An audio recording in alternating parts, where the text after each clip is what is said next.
அனைவருக்கும் வணக்கம். இன்னைக்கு டேஸ்டியான இறால் பிரியாணி செய்வது எப்படி வாங்க பார்க்கலாம். ஒரு பாத்திரத்தில் தேவையான அளவுக்கு எண்ணெய் ஊற்றிக்கலாம். நான் 2 கிலோ டபரா எடுத்துருக்கேங்க. எண்ணெய் வந்து கோல்டு வின்னர் தாங்க யூஸ் பண்ணியிருக்கேன். இப்போது எண்ணெய் நல்லா காஞ்சி வந்த பிறகு பிரியாணிக்கு தேவையான பொருட்கள் சேர்த்துக்கலாம். இப்போது கட் பண்ணி எடுத்து வச்ச பச்சை மிளகாய், காரத்துக்கு ஏற்ற மாதிரி கட் பண்ணி எடுத்து வச்சு வெங்காயம் சேர்த்துட்டு நல்லா ஒரு முறை வதக்கி விட்டுடலாம். வெங்காயம் நல்லா வதங்கின பிறகு தக்காளி சேர்த்துக்கலாம். தக்காளியை நல்லா வதக்கி விட்டுருங்க. இப்போது இஞ்சி பூண்டு விழுது சேர்த்துக்கலாம். இது சேர்த்துட்டு நல்லா ஒரு முறை கிளறி விட்டுருங்க. தேவையான அளவுக்கு மஞ்சத்தூள். இப்போ நான் ஒரு கைப்பிடி அளவுக்கு புதினா கொத்தமல்லி எடுத்திருக்கேன். அதையும் சேர்த்துட்டு வதக்கி விட்டுடலாம்.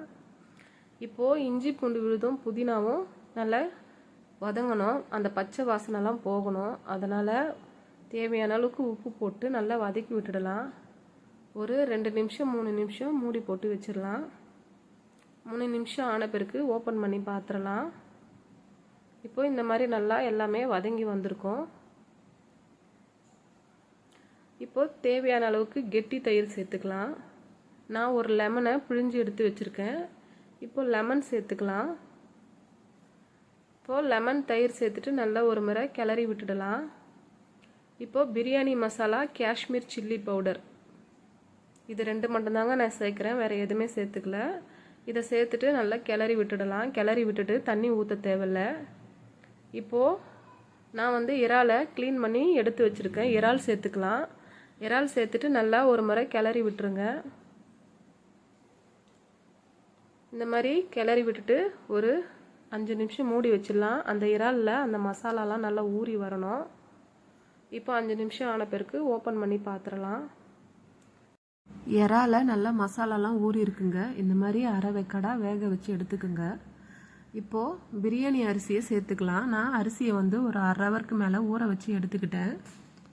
இப்போ அரிசியை சேர்த்துட்டு தண்ணி ஊற்றாமல் ஒரு 2 நிமிஷம் நல்லா கிளறி விட்டுடலாம். நீங்கள் அரிசி எந்த அளவுக்கு எடுக்கிறீங்களோ அந்த அளவுக்கு தண்ணி ஊற்றிக்குங்க.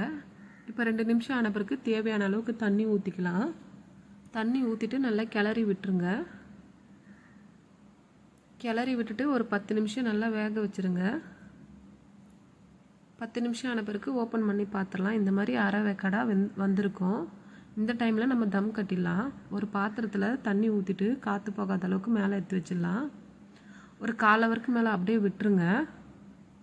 1/4 ஹவர் ஆன பிறகு ஓப்பன் பண்ணி பார்த்துடலாம். இப்போது கரெக்டான அளவுக்கு நல்லா வெந்து வந்திருக்குங்க. அருமையான இறால் பிரியாணி ரெடி ஆகிடுச்சு. சாப்பிட்றதுக்கு அருமையாக இருக்கும். நீங்களும் இதே மாதிரி ட்ரை பண்ணி பாருங்கள். தேங்க்யூ. Follow me.